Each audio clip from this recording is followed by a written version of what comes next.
Hello everyone, welcome to Engineers Point. हम hydraulics का most important chapter पढ़ रहे थे, हाइड्रोस्टैटिक प्रेशर यानी कि द्रव स्थैतिक दाब। इसमें आज हम पढ़ेंगे पास्कल्स लॉ और कुछ न्यूमेरिकल। तो सबसे पहले हम पढ़ते हैं पास्कल लॉ। ठीक है, अब जानते हैं पास्कल लॉ इंपॉर्टेंट टॉपिक है आपका। पास्कल लॉ यानी पास्कल का नियम। ठीक है, अब पास्कल का नियम क्या कहता है कि विरामावस्था में कोई भी द्रव सभी दिशाओं में समान दाब डालता है। बस पास्कल नियम क्या करता है कि विरामावस्था में कोई द्रव सभी दिशाओं में समान दाब डालता है। इसका मतलब क्या हुआ? कुछ नहीं हुआ। जैसे मान लेते हैं एक क्या हो गया आपके पास बर्तन, जिसमें क्या भरा हुआ है? पानी भरा है, ऊपर तक भरा है पानी। इसमें किसी भी तरह का ना कोई मेंबर डाल दीजिए।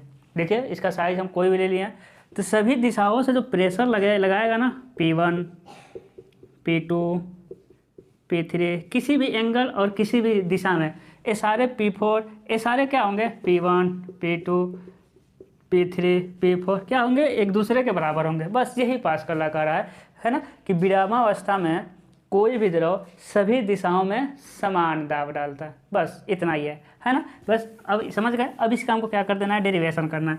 देखिएगा एक क्या हो गया आपके पास, एक प्रिज्म हो गया। अभी प्रिज्म नहीं दिख रहा, चलिए अभी प्रिज्म दिखा दे रहे हैं। एक क्या हो गया? एक आपका प्रिज्म हो गया। ठीक है, एक क्या हो गया?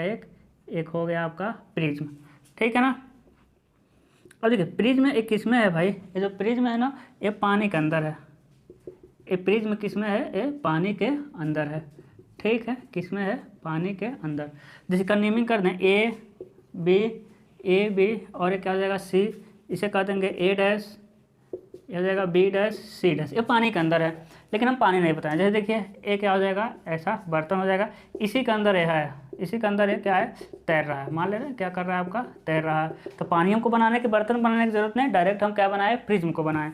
ठीक है, जिसका नाम है ABCD, A dash B dash C dash. ठीक है, इसकी जो मोटाई है ना वो कितनी है भाई? मोटाई का ना चौड़ाई, इसकी चौड़ाई क्या है? Small T. इसकी चौड़ाई क्या हो जाएगा आपका? Small T. इसकी चौड़ाई क्या हो जाएगा आपका? है ना, इसकी चौड़ाई हो गई इसकी चौड़ाई क्या हो जाएगा? Small T. समझ पा रहे होंगे। इस पर जो नीचे से प्रेशर लग रहा है उसे हम कह रहे हैं P1। इधर वाले प्रेशर से हम कह रहे हैं क्या है? P2। और इधर का प्रेशर हम लग रहा है उसे हम क्या कर रहे हैं? P3। ध्यान दीजिएगा, प्रेशर का एक और क्वालिटी होता है। प्रेशर जो होता है ना, हमेशा सरफेस के लंबवत लगता है। जो प्रेशर होता है वो क्या लगता है? हमेशा सरफेस के लंबवत लगता है। जैसे देखिए ये वाला सरफेस है ना, ये वाला ऊपर वाला जो इंक्लाइंड वाला है ना, देखिए इसके लंबवत ही लगेगा। लंबवत प्रेशर हमेशा सरफेस के लंबवत। देखिए नीचे वाला सरफेस के P1, नीचे वाले सरफेस के लंबवत, वर्टिकल वाले के लंबवत P2 लग गया, और इंक्लाइंड वाले के लंबवत क्या लग गया आपका? P3 लग गया। तो हमेशा प्रेशर क्या लगता है? किसी सरफेस के लंबवत ही लगता है ना। अब देखिए हमको क्या सिद्ध करना है? हमको यही सिद्ध करना है कि P1 P2 और P3 क्या है? एक दूसरे के बराबर है। तभी तो सिद्ध होगा कि विरामावस्था में कोई द्रव सभी दिशाओं में समान दाब डालता है। देखिएगा इसके लिए क्या करना पड़ेगा कि हमको देखना पड़ेगा, जब देखिए ये संतुलन में है ना, संतुलन की अवस्था में क्या होता है? पूरा हॉरिजॉन्टल बलों का बीजगणितीय योग 0 और वर्टिकल बलों का बीजगणितीय योग क्या होता है आपका? 0।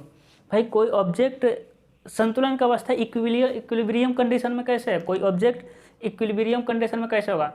मान लेते हैं कि ऊपर से जितना फोर्स आ रहा है उतना ही फोर्स नीचे से लगा दीजिए, है कि नहीं? ये कोई हमको जितना फोर्स से उधर खींच रहा है उतना फोर्स से उधर खींच दीजिए, या हमको जितना फोर्स से कोई इधर से दबा रहा है उतने फोर्स से इधर से दबा दीजिए। इक्विलिब्रियम कंडीशन हो गया। दोनों तरफ से जब समान फोर्स लगा देंगे ना, इधर जाएंगे ना इधर जाएंगे, तो सभी क्या है? वर्टिकल बलों का बीजगणितीय योग 0 और हॉरिजॉन्टल बलों का बीजगणितीय योग 0। यानी जितना प्रेशर इधर से लग रहा है उतना प्रेशर इधर से लग दीजिए। फॉर इक्विलिब्रियम कंडीशन यही तो होता है, फॉर इक्विलिब्रियम कंडीशन यही होता है ना।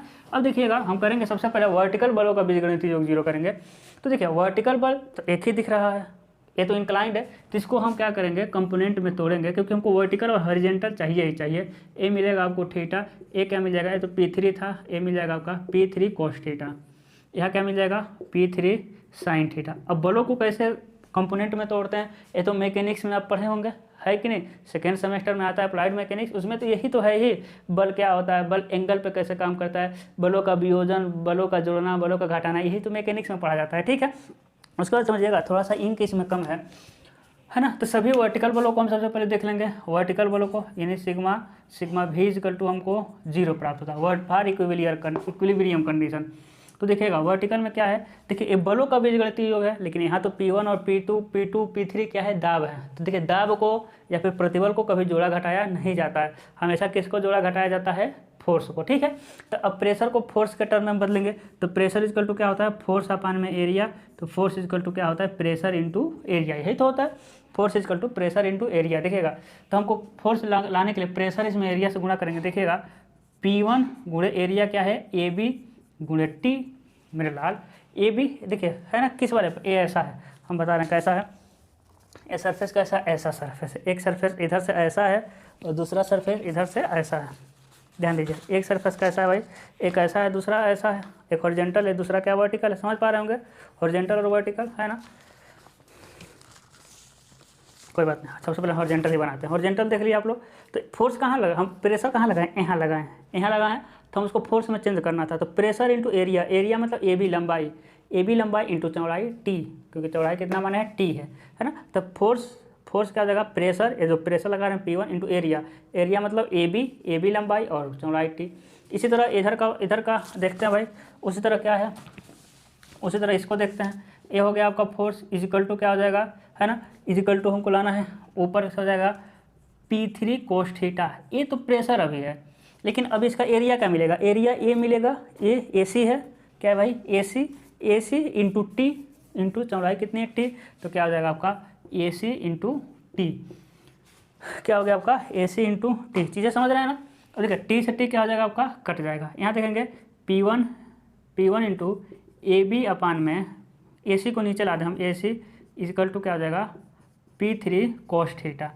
अब हम क्या समझ रहे हैं, ध्यान दीजिएगा, अब हम क्या है, कोस थीटा क्या होता है, इस वाले त्रिभुज में देखें, यहाँ से क्या बनाएगा, थीटा बना दे, इस वाले त्रिभुज में देखिएगा कोस थीटा क्या होता है, लंब बटा आधार होता है, यानी कि क्या हो जाएगा, सॉरी क्या होता है, आधार बटा कर्ण होता है कि नहीं। कॉस थीटा क्या हो जाएगा, आधार बटा कर्ण, तो आधार क्या हो जाएगा आपका AB और कर्ण क्या हो जाएगा आपका AC। जल्दी क्या बोल दे रहे हैं, तो AB अपन में हो जाएगा AC। तो देखिएगा P1 equal to AB upon AC की जगह कॉस थीटा लिख सकते हैं कि नहीं लिख सकते हैं, लिख सकते हैं, इंटू P3 कोस थीटा है ये, तो कोस थीटा से कोस थीटा कट जाएगा, तो हो जाएगा आपका P1 अपन में P3। देखिए दोनों का बराबर आ गया है कि नहीं, क्या हो गया कि P1 और P3 क्या है बराबर, देखिए है इंक्लाइंड लेकिन आ गया वर्टिकल के बराबर। P3 बराबर है, P3 कोस थीटा P1 के बराबर नहीं है, ध्यान रखिएगा, P1 P3 के बराबर है। ठीक है, चलिए दूसरा हम देख लेते हैं। दूसरा क्या देखेंगे, नीचे जगह तो है, दूसरा देखते हैं। ठीक है, दूसरा क्या देखते हैं हम लोग कि सिग्मा H इजकल टू 0, यानी हॉरिजॉन्टल बलों का बीजगणितीय योग शून्य। इसका मतलब क्या है, हॉरिजॉन्टल बल क्या है, देखिए P2 ये तो प्रेशर हो गया, P2 क्या हो गया आपका प्रेशर इंटू एरिया क्या मिलेगा, देखिएगा एरिया मिलेगा आपका, एरिया क्या मिलेगा BC इंटू T, क्या मिल जाएगा BC into T, P2 into BC into T equal to क्या मिल जाएगा, इजकल टू देखिएगा P3 साइन थीटा, क्या हो जाएगा आपका P3 साइन थीटा। ये तो अभी प्रेशर है, एरिया निकालिए AC इंटू T से T क्या हो जाएगा, कट जाएगा। P2 is equal to BC upon में AC equal to P3 into sine theta. AC तो नीचे आ गया। अब हम क्या देखेंगे, इसको समीकरण 1 मान लेते हैं, ठीक है, जो आया था।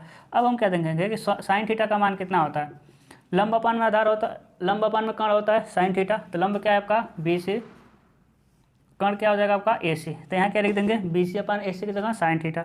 तो P2 into sine theta equal to क्या हो जाएगा P3 into sine theta, sine theta cut जाएगा, तो बचेगा क्या P2 इजकल टू P3, क्या बच जाएगा P2 इजकल टू P3। ये हो जाएगा आपका समीकरण सेकेंड। यहाँ हम देखेंगे कि इक्वेशन फर्स्ट एंड सेकेंड से, इक्वेशन फर्स्ट एंड सेकेंड से क्या मिलेगा, सॉरी यहाँ थोड़ा सा इंक कम है, क्या मिल जाएगा कि P1 is equal to P2 is equal to क्या मिल जाएगा आपका P3। ये हमको प्रूफ करना था, ये क्या करना था भाई, ये हमको क्या करना था, प्रूफ करना था कि विरामावस्था में कोई भी द्रव सभी दिशाओं में समान दाब लगाता है। ठीक है, हो गया, आसानी से हो गया, कोई दिक्कत नहीं। अब अगला हम क्या टॉपिक पढ़ेंगे, अगला टॉपिक क्या पढ़ेंगे हम,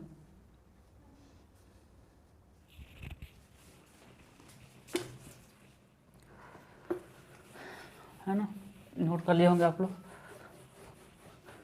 अगला क्या टॉपिक पढ़ेंगे, बर्तन के आकार पर द्रव दाब का प्रभाव।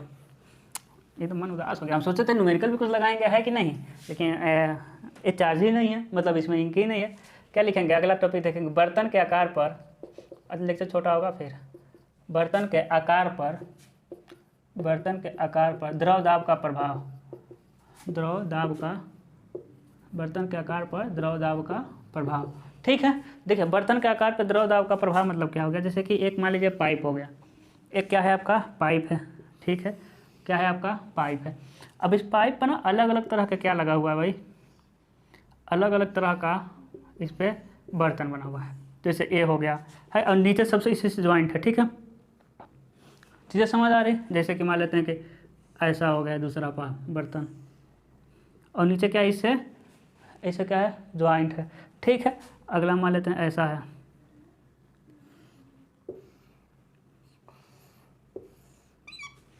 ठीक है, अगला क्या मान ले भाई, कुछ भी मान ले, मेरे हाथ में मार्कर है, ऐसा बर्तन है ना, बहुत सारा हो सकता है, किसी भी तरह का हो सकता है, समझ रहे हैं। जैसे कि अब इसमें क्या करना है ना कि सबकी समान ऊंचाई तक, दिखाई तो दे रहा है ना बर्तन, क्योंकि आज क्या है ना कि हम उसको दूर किए हुए हैं, किसको भाई, थोड़ा कैमरा को, अब देख रहे होंगे बहुत ज़्यादा स्पेस दिख रहा होगा, थोड़ा कैमरा को दूर किए हुए हैं। ठीक है, अब समान ऊंचाई तक क्या भर देना है, द्रव भर देना है, समान ऊंचाई तक क्या हो जाएगा, द्रव समान ऊंचाई तक भरिएगा। और इसी में एक जोड़ सकते हैं, जैसे मन करे वैसे जोड़ दीजिए बर्तन। ठीक है, यानी कि इसमें समान ऊंचाई तक क्या भरा हुआ है, द्रव, देखिएगा समान ऊंचाई, नीचे सब भर देना है। ठीक है, आता है एग्जाम में, आपके एग्जाम में आता है कि बर्तन के आकार पर द्रव दाब का प्रभाव पड़े, बताइए। ठीक है, आप पूरा पानी भर देना है। ठीक है, हम पूरा नहीं भर रहे हैं, कोई मतलब नहीं है पूरा भरने का। और किसी एक बिंदु पर ज्ञात, यानी यहाँ मान लेते हैं हमको प्रेशर ज्ञात करना है, यहाँ पे क्या करना है हमको, प्रेशर, इस बिंदु पे क्या ज्ञात करना है, प्रेशर, है ना। तो आप जानते हैं प्रेशर का जो फार्मूला क्या होता है, ρ G H, है ना। ये नहीं कि आप समझिए एक ही द्रव इसमें भरा हुआ है, मान ले रहे हैं पानी भरा हुआ है, आप है ना डीजल पेट्रोल पारा कुछ भी भर सकते हैं, एक ही द्रव, बताइए इस सभी द्रव का घनत्व तो क्या होगा, समान होगा, कांस्टेंट होगा, है कि नहीं। गुरुत्वाकर्षण वो तो दुनिया में कहीं चले जाए कांस्टेंट मिलेगा, है ना। तो रो और जी क्या है, कांस्टेंट है। अब प्रेशर ज्ञात करना है तो किस पे डिपेंड करेगा, एच पर, यानी पी डायरेक्टली प्रोपोर्शनल किसके है, आपका एच के। यानी कि आपके बर्तन के आकार कैसा भी हो, किसी एक बिंदु पर, ध्यान दीजिएगा, यदि समान ऊंचाई तक पानी भरा है तो किसी एक ऊंचाई वाले बिंदु पे बर्तन का आकार कैसा भी हो, प्रेशर क्या आ जाएगा आपका, सेम आ जाएगा। किसी बिंदु पर कहीं भी आपका प्रेशर क्या मिलेगा, आपका सेम मिल जाएगा। इससे हम क्या कर सकते हैं कि बर्तन के आकार का द्रव के दाब पर कोई प्रभाव नहीं पड़ता है। ठीक है, बर्तन के आकार का द्रव के दाब पर कोई प्रभाव नहीं पड़ता है। ठीक है ना, चलिए ये भी समझ आ गया। अब हम अगला टॉपिक पढ़ेंगे, फंडामेंटल प्रिंसिपल ऑफ प्रेशर। क्या पढ़ेंगे, फंडामेंटल प्रिंसिपल ऑफ प्रेशर।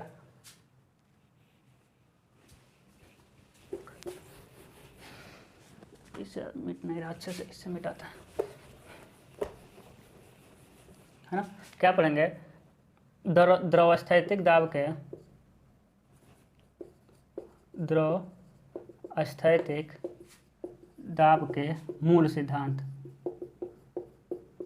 है ना। क्या हो जाएगा आपका, fundamental principle of hydrostatic pressure. ठीक है, अब देखिए द्रवस्थैतिक दाब के मूल सिद्धांत कुछ नहीं है, अभी तक हम जो पढ़े हैं वही द्रवस्थैतिक दाब के मूल सिद्धांत है। जैसे कि जो प्रेशर होता है डायरेक्टली प्रोपोर्शनल होता है किसके, द्रव तल से ऊंचाई के, द्रव तल से उस बिंदु के ऊंचाई के समानुपाती होता है प्रेशर। क्योंकि हम जानते हैं जो प्रेशर होता है वो क्या होता है, ρ G H। अभी हम जस्ट पीछे देखें किसी एक द्रव के लिए ρ G का मान क्या होता है, आपका कांस्टेंट होता है ना। तो हम कह सकते हैं प्रेशर किसके समानुपाती होता है H के। पहला हो गया। दूसरा सिद्धांत क्या होता है, अभी हम पास्कल नियम में बताए थे, दूसरा सिद्धांत क्या बताए थे, है ना। थोड़ा सा दूर है ना, थोड़ा हमको अनकंफर्टेबल है पढ़ाने में। दूसरा क्या बताए थे कि विरामावस्था में कोई भी द्रव सभी दिशाओं में क्या डालता है, समान दाब डालता है। विरामावस्था में कोई भी द्रव सभी दिशाओं में क्या डालता है, समान। एक क्या है, फंडामेंटल है, प्रिंसिपल फंडामेंटल हाइड्रोस्टैटिक प्रेशर का सेकेंड वाला।